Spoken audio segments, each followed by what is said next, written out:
In a small forgotten southern town, a young woman struggles with poverty yet carries a compassionate heart. When she discovers her frail old neighbor, once a devoted father now abandoned and forced to beg for food, she chooses to help him every day despite the cruel whispers around her. But when his billionaire son suddenly returns, her life will be completely transformed. Before we dive in this story, let us know where you watching from. We love to hear your thought. The small southern town lay quiet under the weight of another long day. Heat clung to the cracked pavement and the sagging porches. Paint peeled like tired skin from the old houses, and the cicadas' chorus filled the dusk air with a restless hum. It was a place time had passed by, leaving dust and memory behind. Clara Johnson stood in front of her family's worn-down house, the hem of her faded skirt brushing against her knees. At just 20 years old, her shoulders carried burdens twice her age. She had learned early how to make a little stretch into enough. A pot of beans could feed her family for 3 nights if she measured carefully, if she scraped the sides of the pan and stretched the cornbread thin. She had her mother's gentle hands and her father's steady eyes, but a heart that was all her own, soft for those who suffered, quick to give even when she had little to offer. Across the dirt road she saw him again. William Turner, once the strongest man she'd ever known, shuffled toward her gate with the careful steps of a man who feared the ground might give way beneath him. His back was bent now, his frame thinned by years that had taken more than they gave. His hair, once thick and dark, hung in wisps of white. He held a small tin bowl close to his chest, dented and scratched from use, the way another man might clutch a keepsake or a Bible. Clara's throat tightened. She remembered William differently. Tall, with arms that could lift lumber and hands that could fix anything broken. She remembered his laughter carrying down the street, steady and warm, like a father's call. And she remembered the boy he had raised, Michael Carter. The whole town remembered. Michael had been the orphan no one wanted, until William took him in, fed him, clothed him, gave him everything. William had gone without supper so Michael could eat, had worked by lantern light so Michael could study. And then 8 years ago, Michael had left for the city. He had not come back. Not once. Now William stood at her gate, his eyes lowered, shame pulling his shoulders down. Clara could see the tremor in his hand as he shifted the bowl. For a long moment he didn't speak. The cicadas filled the silence. Clara's chest ached with the weight of it. Finally his voice came, low and strained. "Evening, Clara. If there's a little to spare." His words trailed off, almost swallowed by the heavy air. Clara didn't hesitate. She turned and slipped inside her kitchen, where a pot of beans simmered weakly on the stove. There wasn't much left, but enough. She ladled carefully, filling the tin bowl halfway. She tore off a piece of cornbread, still warm from the oven, and set it gently on top. Her hands shook as she carried it back, not from reluctance but from the sorrow pressing into her bones. When she returned to the porch, William was still standing where she had left him, his shoulders drawn in, his eyes fixed on the ground as if he were bracing himself for rejection. Clara held the bowl out. "Here," she said softly. "It's not much, but it's hot, and the cornbread's fresh." William looked up then, and for a heartbeat Clara saw the man he had been, the protector, the provider, the father who had carried another's child as his own. His lips parted, and his eyes glistened. He took the bowl carefully, as though it were a gift far greater than food. "Thank you, child," he whispered. His voice cracked on the last word. Across the street, 2 men leaned against a fence pretending to work on a wagon wheel, their whispers carried easily in the still air. "Would you look at that?" one muttered. The old man begging again. "Sad, ain't it?" the other replied. "His boy's a rich man now. Rich but never comes home." Clara's spine stiffened, anger rose hot in her chest, but she bit her lip.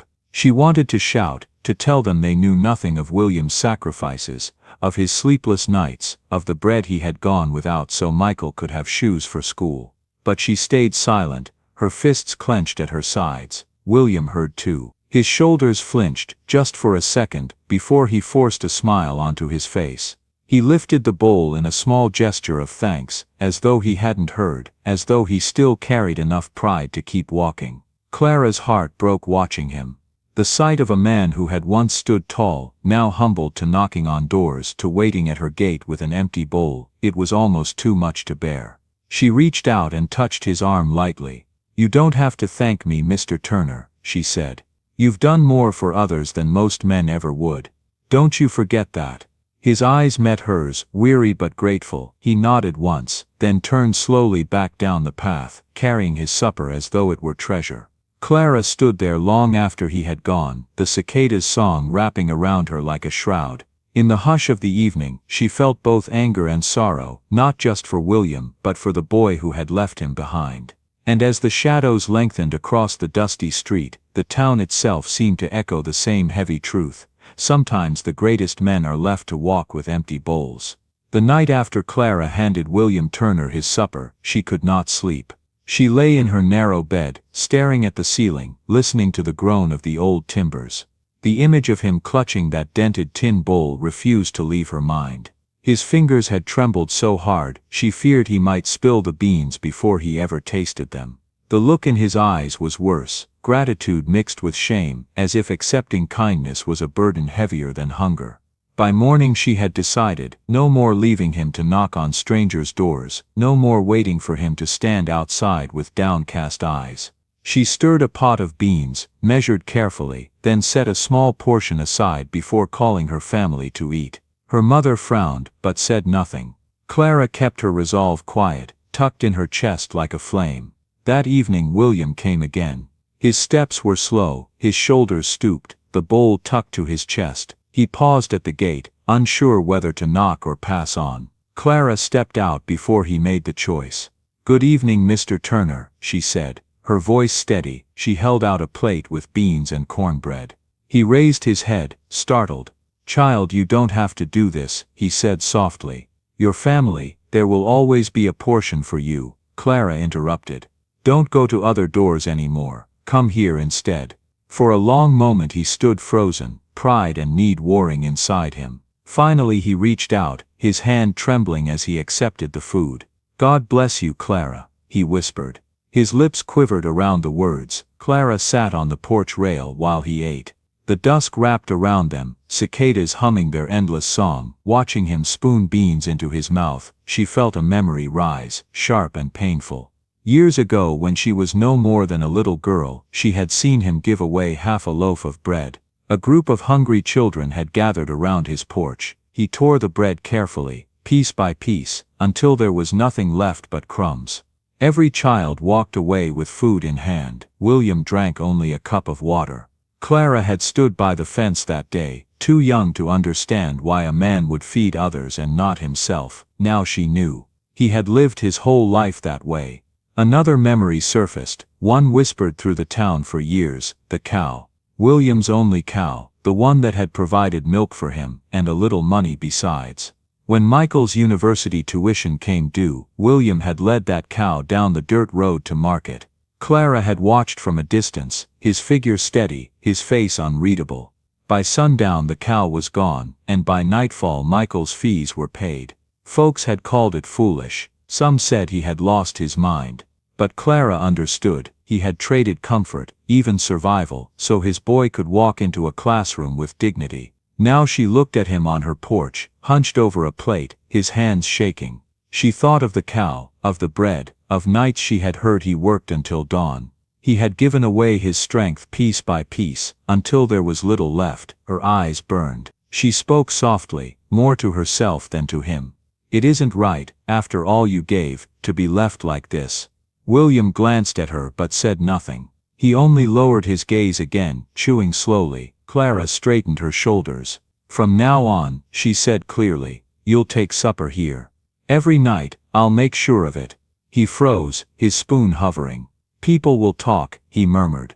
"Let them," Clara replied. Her voice carried more steel than she expected. "I don't care what they say. You deserve better than scraps from strangers." His eyes softened, glistening under the fading light. He nodded once, as if too moved for words, then continued eating. The next day at the market, Clara heard the whispers. Two women leaning over baskets of tomatoes, their voices just loud enough. "That Johnson girl, always sticking her nose where it doesn't belong. Taking food from her own family, to feed that old man. Foolish girl. Too soft." Clara's cheeks flushed, but she kept walking, her basket clutched tight. Their words stung, but her decision held firm. That evening William returned, and she met him again with a plate. The routine began, night after night. At first he barely spoke, ashamed of needing so much, but slowly, words slipped free. He told her about the mill where he once worked, about summers when the fields were green and full, about Michael running barefoot across the yard, laughing as though joy were endless. His stories always drifted into silence when the boy's name lingered too long. His eyes would turn distant, his spoon resting forgotten. Clara never pressed, she listened, she let him remember. Over the weeks his steps grew steadier, his shoulders less bowed. Clara found herself listening for the sound of his approach each evening. The cough that preceded him no longer made her heart sink but stirred a quiet readiness. Neighbors kept whispering. That girl will wear herself thin, they said. Kindness doesn't fill an empty belly. But Clara saw something they didn't. She saw the way William lifted his head a little higher now. She saw how dignity began to return, not in grand ways but in the small tilt of his shoulders, in the clearer tone of his voice. One night, as the cicadas sang and the last light faded, William lingered after finishing his meal. He set the plate down gently and looked at Clara. A faint smile touched his lips. "You remind me of something I once believed," he said quietly. Clara tilted her head. "What's that?" "That kindness is never wasted," he replied. His eyes glimmered with something between sorrow and hope. "Even when the world forgets, even when those you gave everything to never return, kindness still matters." Clara felt her throat tighten. She reached out, laying a hand on his thin arm. "It does, Mr. Turner. It always does." And so their bond grew, built not on riches or grand gestures, but on bread, beans and the simple act of refusing to let a good man be forgotten. At that very moment, miles away from the dusty roads of the South, a rooftop party in the heart of New York City glowed against the night sky. The city hummed below, restless and bright, while music from a live band spilled out into the humid summer air. Crystal glasses clinked, cameras flashed, and the elite of finance and technology circled each other like dancers rehearsing the same steps they had performed 100 times before. In the middle of it all stood Michael Carter. He wore a tuxedo cut sharp to his frame, his hair styled for the cameras, his smile practiced until it felt like part of his skin. Guests pressed close to him, with congratulations, laughter, questions about his next venture. A woman in a sequined gown leaned against his arm, whispering something playful in his ear. Michael laughed on cue, his eyes however stayed fixed on the skyline. The city glittered back at him, a promise he had chased for years and now held in his hands. Then his assistant tapped his shoulder and handed him a phone. "A producer from Channel 8, she said. "They want you on the line." Michael stepped away from the music into a quieter corner of the terrace. The voice on the phone was smooth, persuasive. "Mr. Carter, America knows your name. They know the billions, the buildings, the brand, but they don't know your journey. We want to give them that.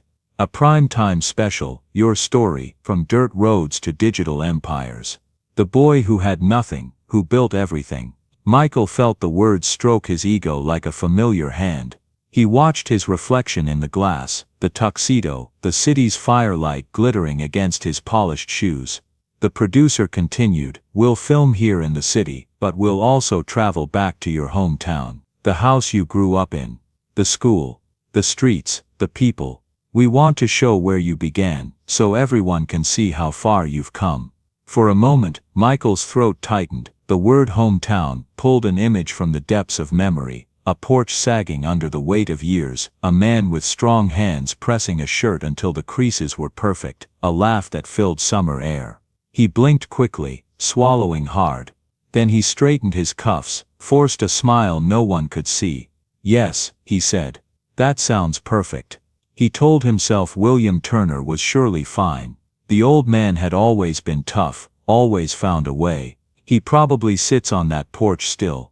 Michael thought, shirt pressed, shoes shined, waiting for me to come back. The thought soothed him just enough to tuck it away. He returned to the party with his smile in place and a new story to sell. 2 weeks later, the limousine rolled into the town Michael once called home. The sky was pale with heat, cicadas buzzing in the trees, dust lifting behind the tires. A camera van followed close behind, its crew eager to catch every frame of contrast between the billionaire and the place that raised him. Perfect backdrop, the director muttered, tapping the glass as they passed a leaning fence and a porch with broken steps. We'll shoot you stepping out right here. America will eat it up, small town, big dream, classic. Michael nodded, rehearsing his lines silently. I learned to stretch $1. I learned to fix what I couldn't buy. The words were polished, safe, meant to inspire. He imagined how they would sound against the backdrop of peeling paint and rusted mailboxes. He imagined the applause. The limousine stopped. A crewman swung the door open. Michael stepped out into sunlight so bright it burned his eyes. Cameras whirred, lenses lifted, microphones tilted toward him. He squared his shoulders, buttoned his jacket, and prepared to walk down memory's road with the stride of a man who had conquered it. But a sound interrupted him. Small, metallic, almost lost under the cicadas. A spoon tapping against a bowl. Michael turned his head. Across the street, on a porch shaded by tired curtains, Clara Johnson stood with a ladle in her hand. Her faded dress clung to her in the heat, but her back was straight, her movements steady. Beside her sat William Turner. His hair, white as cotton left too long in the sun, framed a face drawn thin by years. He held a tin bowl close to his chest, the same one Michael remembered from childhood, dented and scarred, but still in use. Clara poured stew into the bowl, careful not to spill. She tore a piece of cornbread and placed it gently on top. William's hands trembled as he accepted it, his lips moving in a quiet thank you. The director whispered urgently, "Hold the shot, hold that." Cameras shifted, catching the exchange, the fragility of the moment. Michael's heart slammed against his ribs. His mouth went dry. The scene before him sliced through every polished line he had prepared. There was William, the man who had gone without food so Michael could eat, now eating from a bowl of charity. There was Clara, the young woman who had taken the place of a son who should have been there. From the fence across the road, two men whispered loud enough for microphones to catch. "Ain't that Turner? That's his boy, isn't it? The rich one, rich as sin," the other answered. "And look at his daddy now, begging scraps." The words hit Michael harder than any headline ever had. He staggered a half step, his polished shoes grinding dust. He lifted a hand as if to steady himself, but the gesture only made him look small against the lens. Clara noticed him then. Her eyes flicked toward the limousine, toward the man in the dark suit. Her grip on the ladle tightened. She did not speak, but the silence in her stare said everything.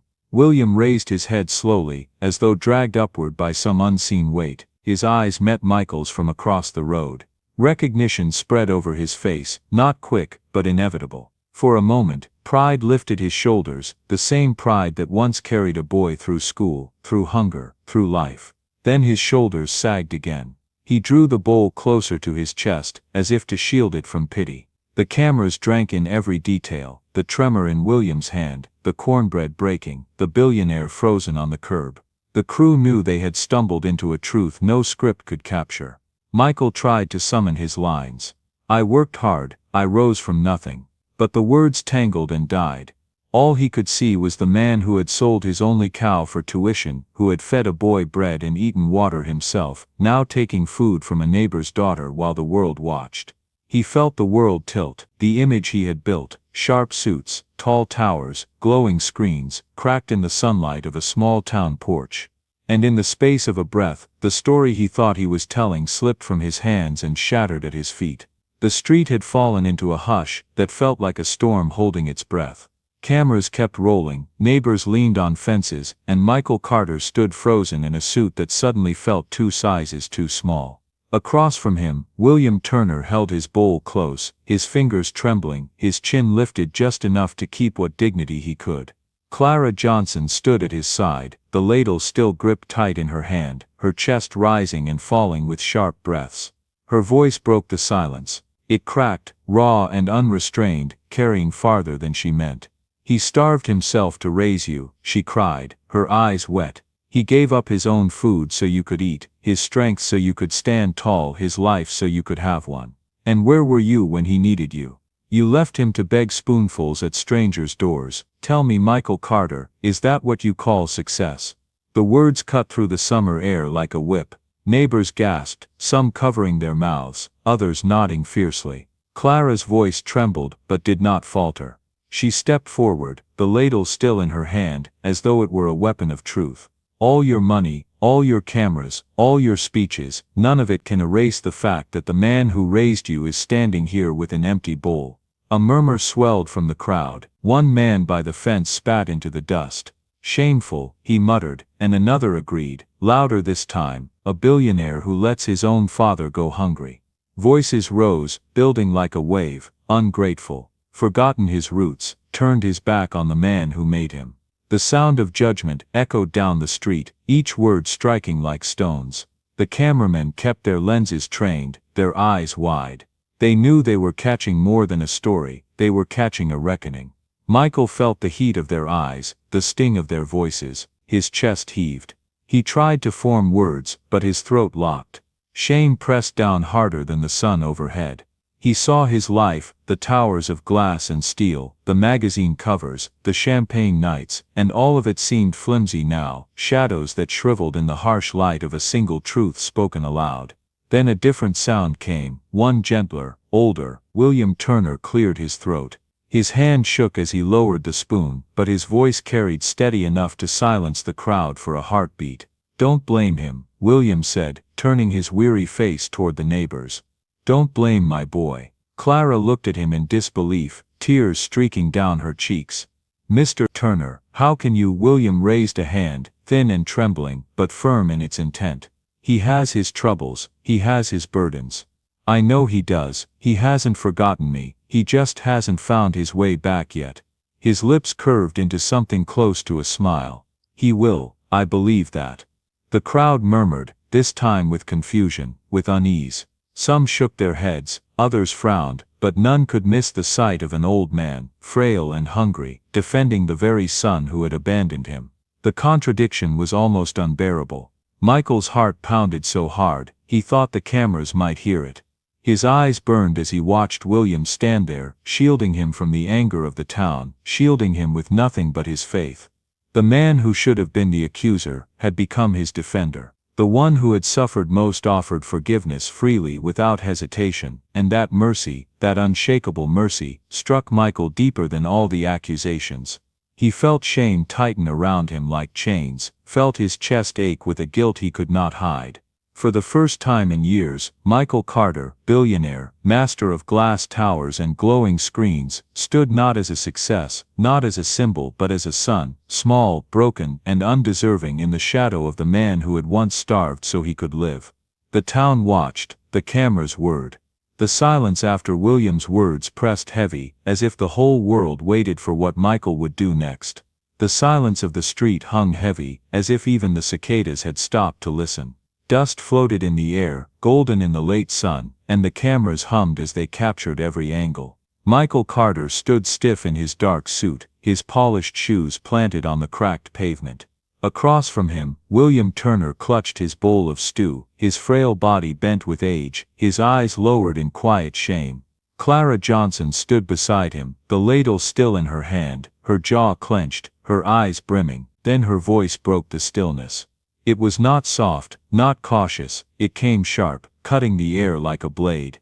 "He starved himself to raise you," Clara cried, her voice shaking but loud enough for the whole street to hear. Her tears spilled as she stepped forward, pointing the ladle toward Michael as though it were proof. "He gave you every meal he never ate, every coin he never spent, every night he never rested.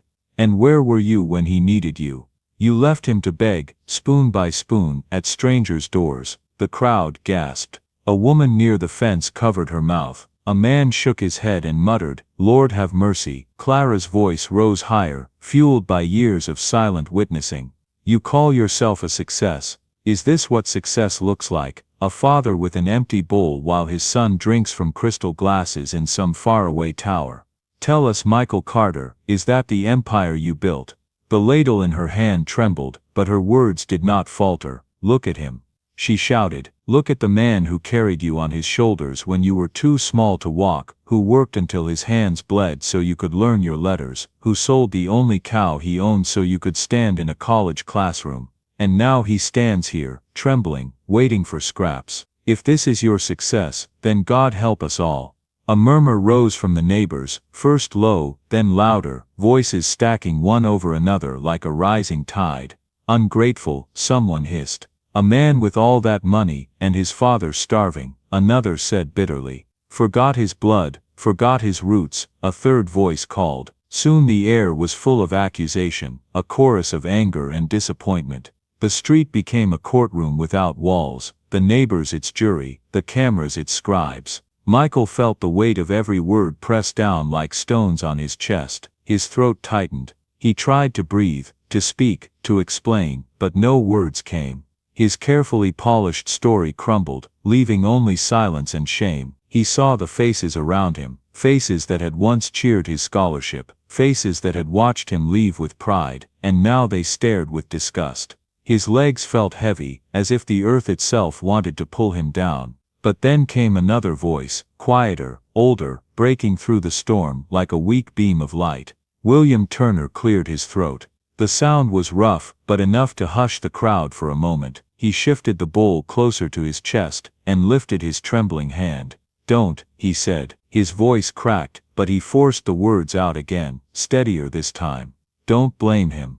The neighbors fell still, surprised. Clara turned sharply, her eyes wide with disbelief. "Mr. Turner, how can you?" William shook his head, his lips pressed into something like a smile. "He's had his burdens. Life in the city isn't easy. Maybe he lost his way, maybe he thought I was stronger than I am. But he hasn't forgotten me. Not my boy, he just hasn't found the road back yet." His words stunned the crowd. A few scoffed, shaking their heads. "Foolish old man," someone muttered, "defending the one who left him." Another said, softer, "That's love. Only love would speak like that." Clara's tears spilled faster. She dropped the ladle to her side and pressed her hand to her chest. "He left you with nothing," she whispered. "And still you protect him." William looked at her, then at Michael, his eyes clouded but steady. "Because he is my son, and a father does not give up on his child." The words landed like a hammer against Michael's ribs. He staggered, his lips parting but no sound coming out. Shame burned through him, hotter than the summer sun. He could have faced their anger. He could have borne their scorn. But this disquiet forgiveness from the man he had wronged most, this undid him completely. The crowd murmured again, restless, unsure. Some shook their heads at William's mercy, others wiped their eyes, moved despite themselves. The cameras zoomed in, catching every detail, the tears on Clara's face, the trembling in William's hand, the shock written on Michael's. Michael's vision blurred. He blinked, but the sting only grew sharper. He saw not the billionaire in the glass towers, not the headlines or the applause. He saw himself as a boy, knees scraped, head bowed over homework, while William lit the lamp and worked late into the night, whispering encouragements he barely heard. He saw the man who had gone without bread, so he could have a meal, now raising his voice not to accuse but to defend. And that was the cruelest mercy of all. The neighbor's judgment still rang, the cameras still rolled, but Michael heard only his father's words echoing in his chest. "He is my son, I will not give up on him." The mercy tore through him, leaving him hollow, raw and unbearably ashamed. He lowered his head, unable to meet William's eyes, unable to meet Clara's tears, unable to meet the town's stares. For the first time in years, the man the world admired, stood not triumphant, but undone. The weight of silence pressed against Michael Carter's chest, until he could no longer bear it. His shoulders sagged, his polished mask cracked, and his eyes brimmed. Before the town, before the cameras, before the man who had given him life, he broke. His voice shook as it spilled into the hot evening air. "I let the city lights blind me," he confessed, his words raw. "I let the noise drown out the truth. I forgot the one who gave me breath, who gave me everything I am." The crowd hushed. The neighbors who had shouted now leaned forward, caught between judgment and mercy. Clara held her breath, her hands trembling against her skirt. William Turner stood still, his bowl pressed to his chest, his eyes fixed on the son who had finally spoken. Michael lifted his face to the crowd, his tears running freely. From this day he declared, louder now, stronger with each word, "My father will never stand on a porch with an empty bowl again. He will never beg for food, he will live with me, under my roof, at my table, and the world will know his name. The world will know that William Turner is the man who raised me, the man who gave me everything." Gasps rose, followed by murmurs. Some nodded, some wiped their eyes, others crossed their arms, wary but moved. The cameras caught it all, the billionaire's vow echoing down a small-town street. Michael's legs bent, and for the first time in his life as a man, he knelt in front of William. Dust clung to his knees, his suit creased, but he did not care. He reached for his father's hand, thin and rough with years of labor. He pressed his lips against it, his tears falling over skin calloused by sacrifice. "Forgive me, Dad," he whispered, voice breaking. "Forgive me for every year I stayed away." William's hand trembled, but his smile was steady. It was the same smile he had worn when Michael was a boy with scraped knees, the same smile that promised everything would be all right. His eyes softened, and with a gentle squeeze, he answered without words, "Forgiveness had been there all along." The crowd grew quiet, not in judgment now, but in reverence. Even Clara, who had cried out in fury, felt her anger cool into something else. Relief, hope. The sight of a son kneeling, a father forgiving, was more powerful than any accusation could be. Weeks passed, and the town watched as Michael Carter changed. The parties, the endless headlines, the hollow victories, he let them go. He worked with a steadiness that surprised even his own boardrooms. He made fewer speeches, and more promises kept. And when he returned home, it was not to a limousine and cameras, but to bring William Turner with him. William entered a house he never dreamed of, a mansion glowing on the hill. Staff bowed, but Michael waved them away. He opened every door himself, led his father through every hall. At the long dining table, plates gleamed, and food overflowed.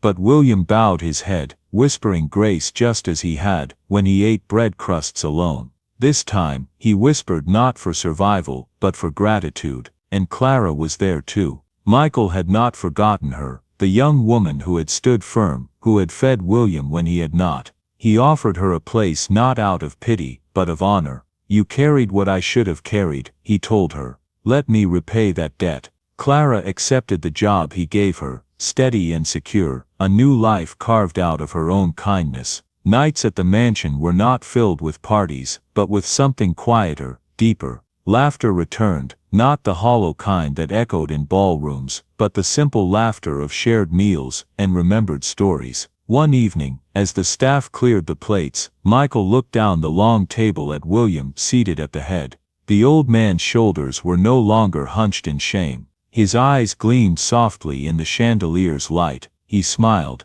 peaceful, unburdened, content. Michael felt his chest loosen, the guilt that once strangled him easing into something like redemption. He knew now what wealth truly meant. Money could build towers, but not homes. Money could fill rooms with strangers, but not family. Only love, only sacrifice, only honor could build what lasted. The mansion glowed against the night, but inside, it was not marble or glass that shone brightest. It was the quiet dignity of a father restored, the humility of a son reclaimed, and the kindness of a young woman who refused to let goodness die. At that table, William Turner lifted his head, his smile gentle, his heart at rest. For the first time in years, he was not a man with an empty bowl. He was a father, surrounded by love, his family whole again. Join us to share meaningful stories by hitting the like and subscribe buttons.